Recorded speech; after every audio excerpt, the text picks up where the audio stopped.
إله إلا الله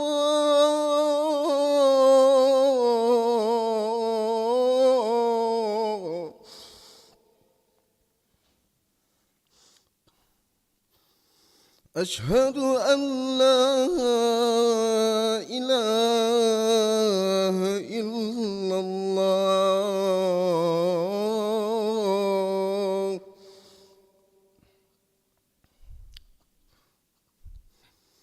أشهد أن محمدًا رسول الله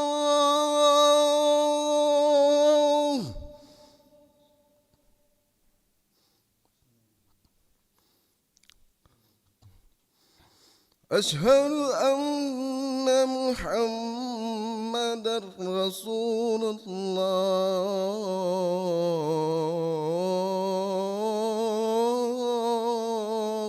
الله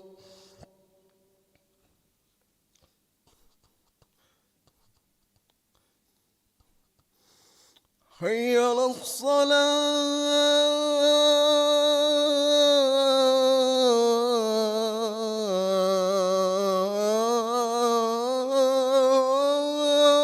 الصلاة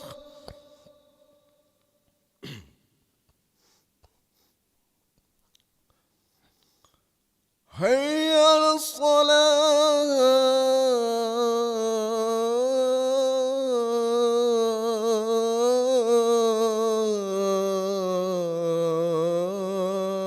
الصلاة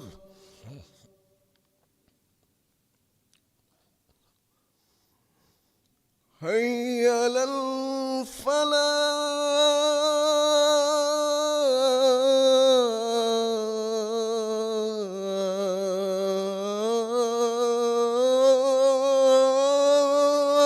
الفلاح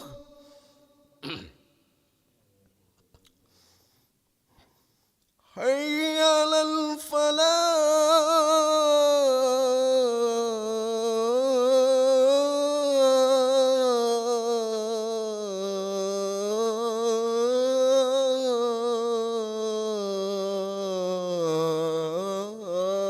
الفلاح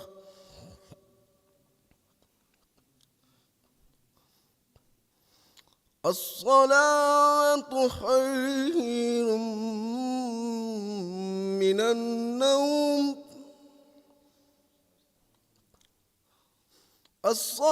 الصلاة خير من النوم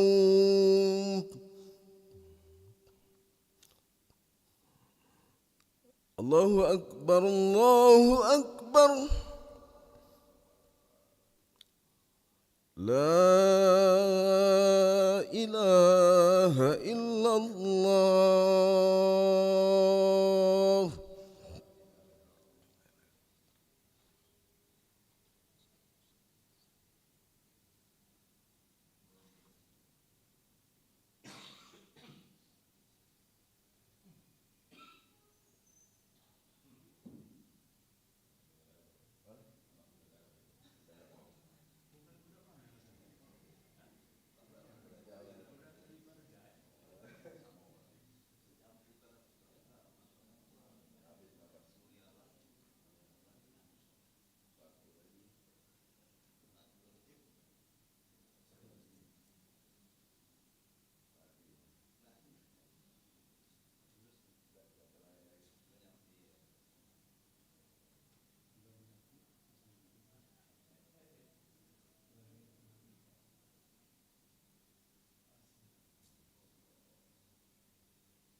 لا إله إلا الله محمد رسول الله صلى الله عليه وسلم.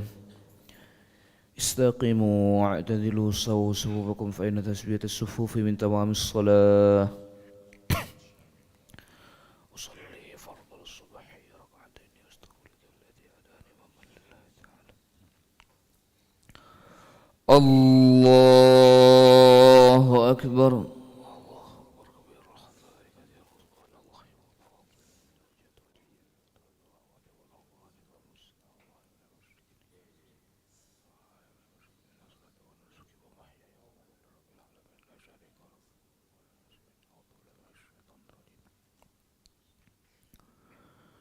بسم الله الرحمن الرحيم. الحمد لله رب العالمين الرحمن الرحيم مالك يوم الدين إياك نعبد وإياك نستعين اهدنا الصراط المستقيم صراط الذين أنعمت عليهم غير المغضوب عليهم ولا الضالين.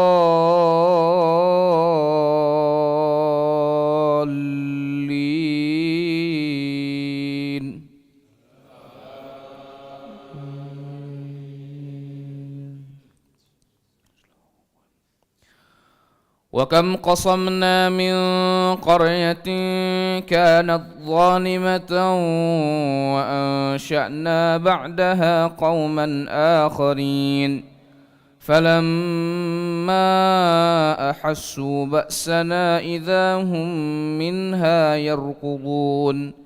لا تركضوا وارجعوا إلى ما أترفتم فيه ومساكنكم لعلكم تسألون. قالوا يا ويلنا إنا كنا ظالمين فما زالت تلك دعواهم حتى جعلناهم حصيدا خامدين. وما خلقنا السماء والأرض وما بينهما لاعبين. لو أردنا أن نتخذ لهوا لاتخذناه من لدنا إن كنا فاعلين. بل نقذف بالحق على الباطل فيدمغه فإذا هو زاهق ولكم الويل مما تصفون. وله من في السماوات والأرض ومن عنده لا يستكبرون عن عبادته ولا يستحسرون.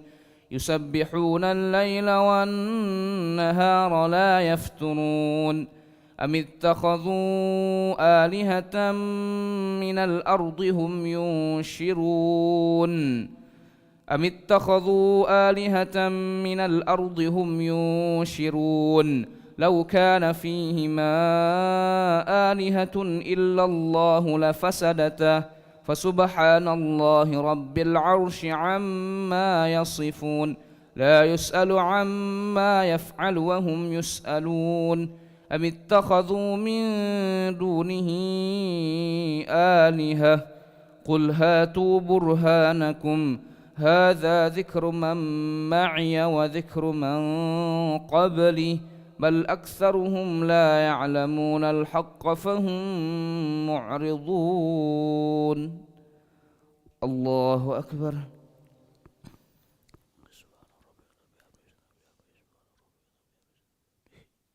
سمع الله لمن حمده. الله أكبر.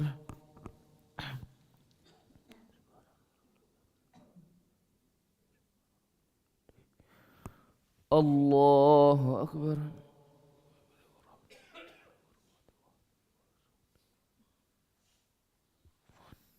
الله أكبر.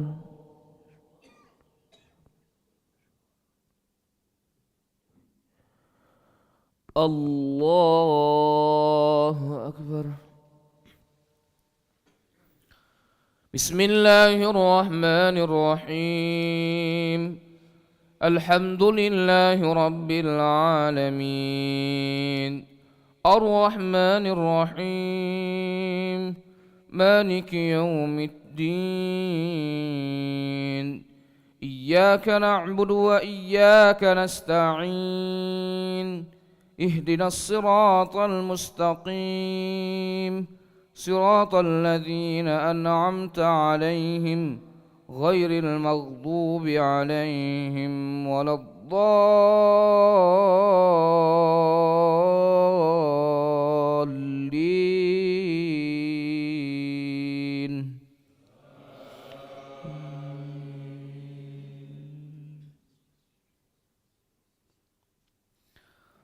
وما أرسلنا من قبلك من رسول إلا نوحي إليه أنه لا إله إلا أنا فاعبدون.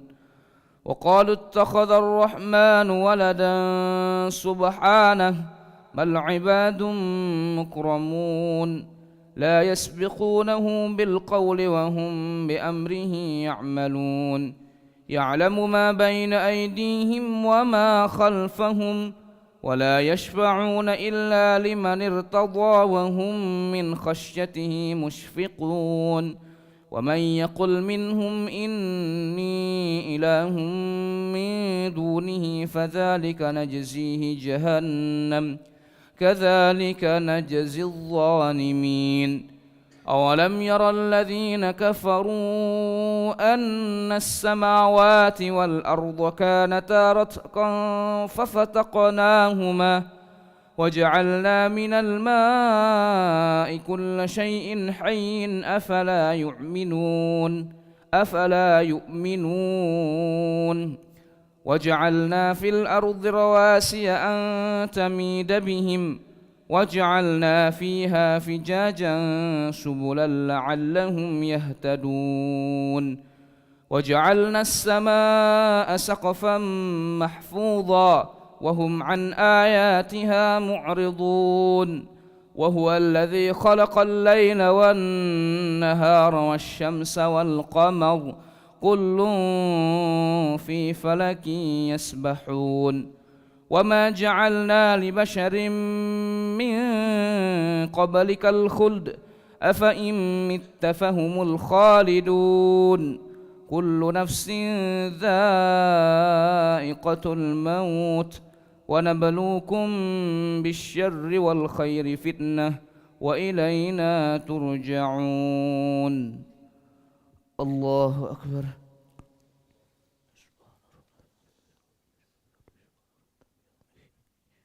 سمع الله لمن حمده. اللهم اهدنا فيمن هديت وعافنا فيمن عافيت وتولنا فيمن توليت وبارك لنا برحمتك شر ما قضيت.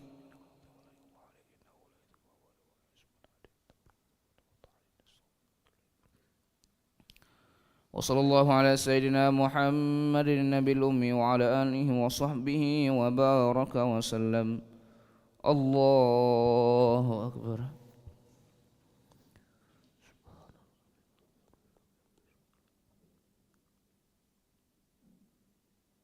الله أكبر.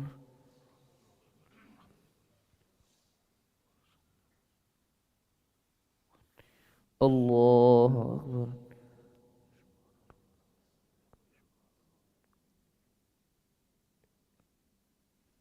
الله أكبر.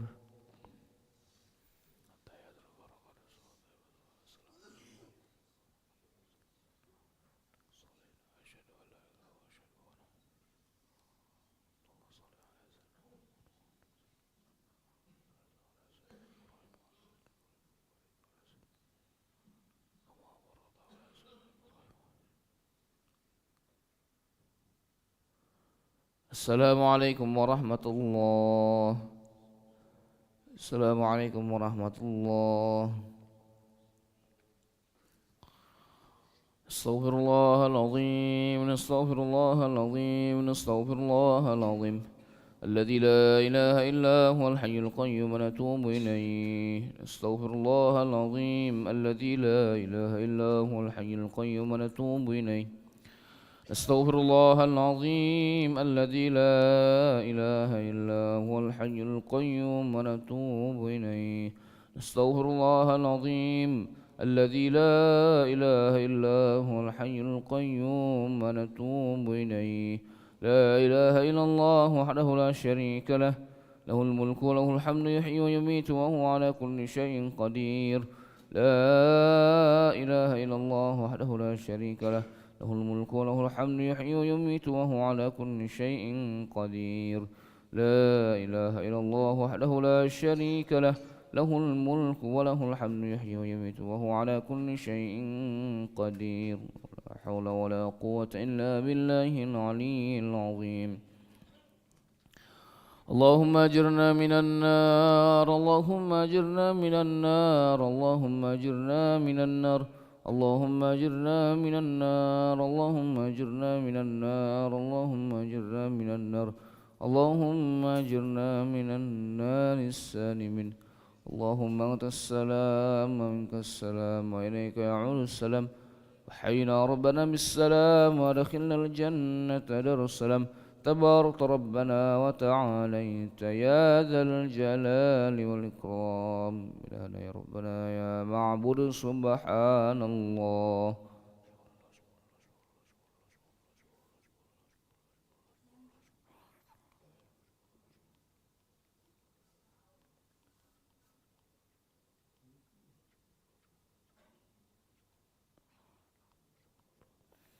سبحان الله وبحمده يا كريم دائما أبدا الحمد لله.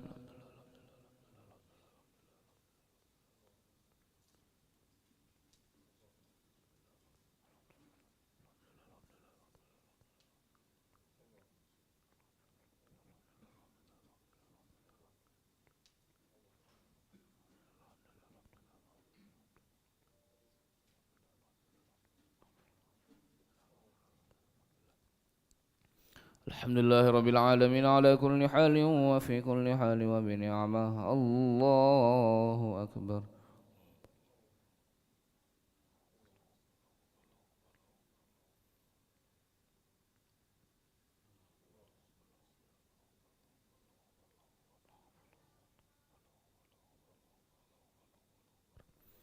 الله أكبر كبيرا والحمد لله كثيرا وسبحان الله بكرة وأصيلا. لا إله إلا الله وحده لا شريك له، له الملك وله الحمد يحيي ويميت وهو على كل شيء قدير. ولا حول ولا قوة إلا بالله العلي العظيم.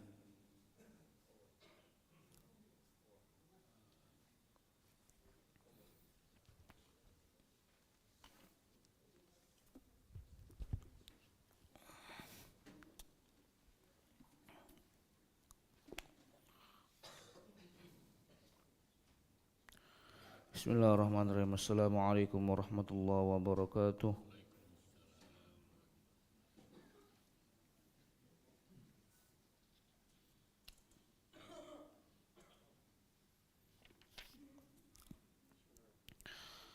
Nahmaduhu wa nusalli wa nusallimu ala rasulil karim. An-Nabi Umamah radhiyallahu anhu an Rasulullah sallallahu alaihi wasallam annahu qala: Man ahabba lillah wa abghada lillah wa a'ta lillah wa mana'a lillah faqad istakmala al-iman. Dari Abu Umamah radhiyallahu anhu dari Rasulullah sallallahu alaihi wasallam bahwasannya beliau bersabda, barang siapa mencintai karena Allah, membenci karena Allah, memberi karena Allah dan tidak memberi karena Allah, sungguh ia telah menyempurnakan imannya. Dari Abu Umamah radhiyallahu dari Rasulullah SAW bahwasannya beliau bersabda, barang siapa mencintai karena Allah, membenci karena Allah, memberi karena Allah dan tidak memberi karena Allah, sungguh ia telah menyempurnakan imannya. Hadis riwayat Abu Daud. Bab dalil tentang bertambah dan berkurangnya iman.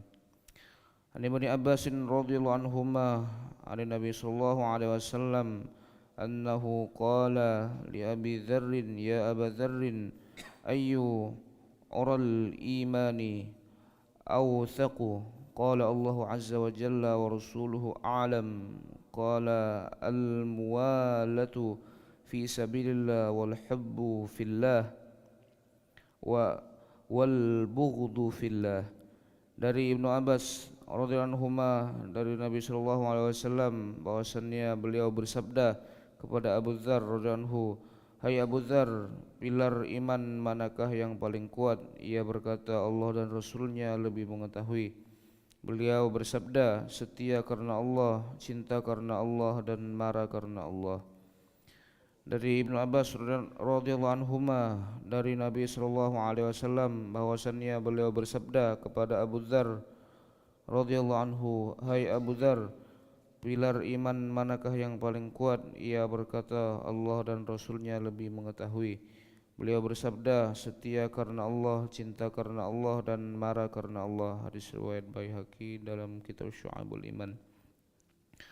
An Anas bin Malik radhiyallahu anhu qala Rasulullah sallallahu alaihi wasallam, "Tuba liman amana bi wa rani marratan wa tuba liman amana bi wa lam yarani sab'a mirarin." Dari Anas bin Malik radhiyallahu anhu ia berkata, Rasulullah sallallahu alaihi wasallam bersabda, "Sungguh beruntung orang yang beriman kepadaku dan melihatku, beruntung satu kali. Sungguh beruntung pula orang yang beriman kepadaku padahal ia tidak melihatku, beruntung 7 kali."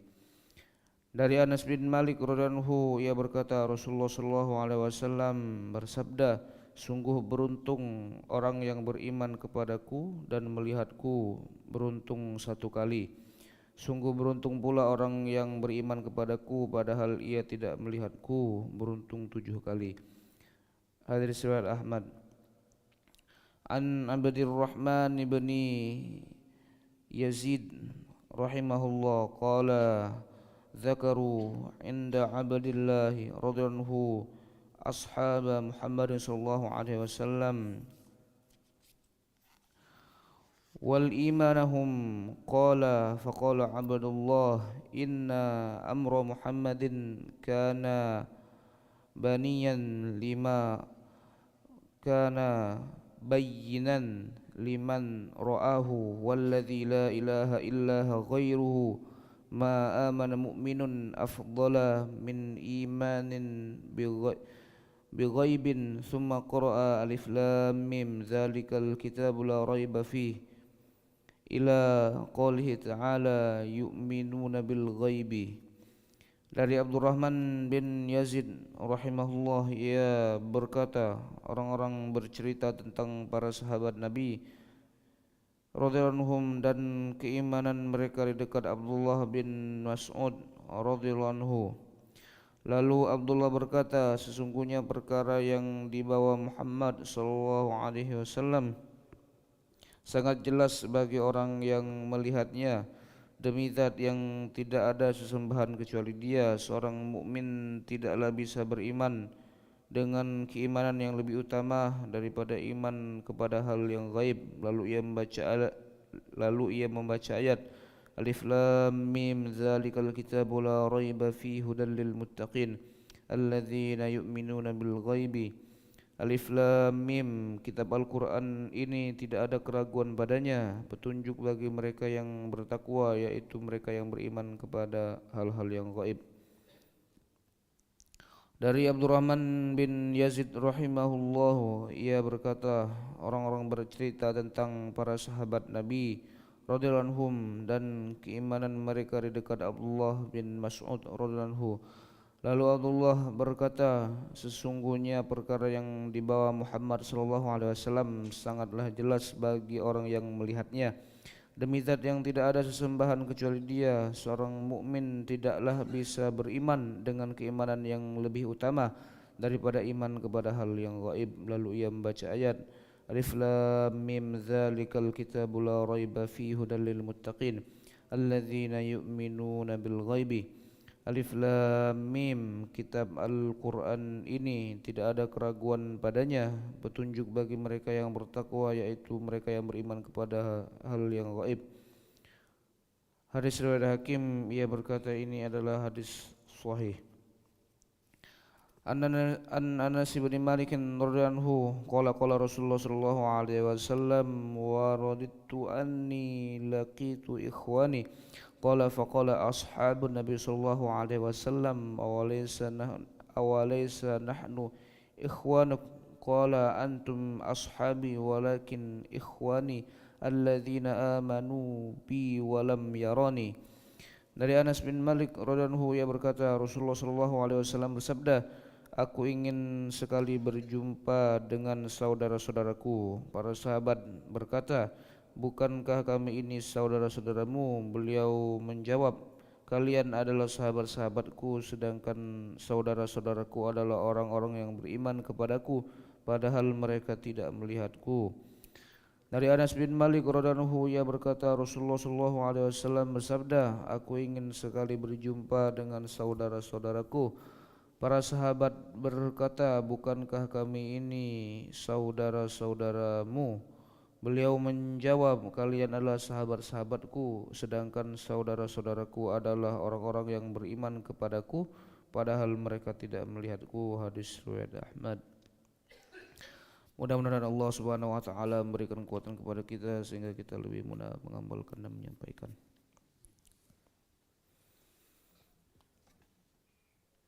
أعوذ بالله من الشيطان الرجيم بسم الله الرحمن الرحيم الحمد لله رب العالمين حمدا شاكرا حمدا ناعما حمدا يوافي نعمه ويكافئ مزيده يا ربنا لك الحمد كما ينبغي لجلال وجهك الكريم ولعظيم سلطانك اللهم صل وسلم وبارك على سيدنا محمد وعلى آل سيدنا محمد كما صليت وسلمت وباركت على سيدنا إبراهيم وعلى آل سيدنا إبراهيم في العالمين إنك حميد مجيد اللهم إنا نسألك خير هذا اليوم فتحه ونصره ونوره وبركته وهداه ونعوذ بك من شر ما فيه وشر ما بعده اللهم لك الحمد كله ولك الملك كله ولك الشكر كله وبيدك الخير كله وإليك يرجع الأمر كله سره وعلانيته اغفر لنا ما مضى من ذنوبنا واعصمنا فيما بقي من عمرنا وارزقنا أعمالا طاهرة زاكية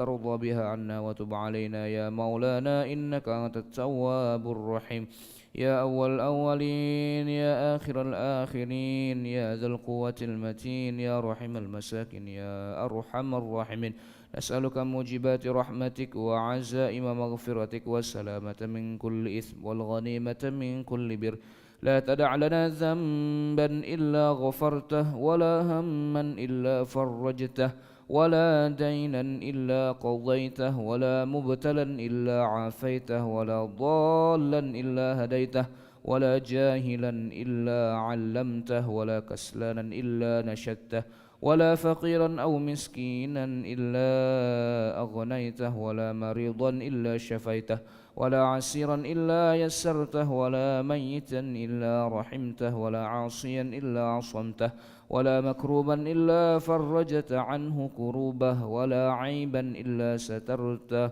ولا غائبا إلا حفظته ورددته ولا حاضرا إلا توليت أمره وأصلحت شؤونه وفقهته وعلمته واستخدمته ولا عدوا إلا كفيتنا شره ولا حاجة من حوائج الدنيا والآخرة لك فيها صلاح إلا أنتنا على قضائها ويسرتها ونجحتها يا أرحم الراحمين اللهم بارك لنا في رجب وشعبان وبلغنا رمضان اللهم بارك لنا في رجب وشعبان وبلغنا رمضان اللهم بارك لنا في رجب وشعبان وبلغنا رمضان ربنا ظلمنا أنفسنا وإن لم تغفر لنا وترحمنا لنكونن من الخاسرين ربنا آتنا في الدنيا حسنة وفي الآخرة حسنة وقنا عذاب النار وصلى الله على سيدنا محمد النبي الأمي وعلى آله وصحبه وبارك وسلم بفضلك سبحان ربك رب العزة عما يصفون وسلام على المرسلين والحمد لله رب العالمين سبحان الله بحمده سبحانك اللهم وبحمدك Asyhadu an la ilaha illa anta nastaghfiruka wa atubu ilaik. Taqabbalallahu minkum.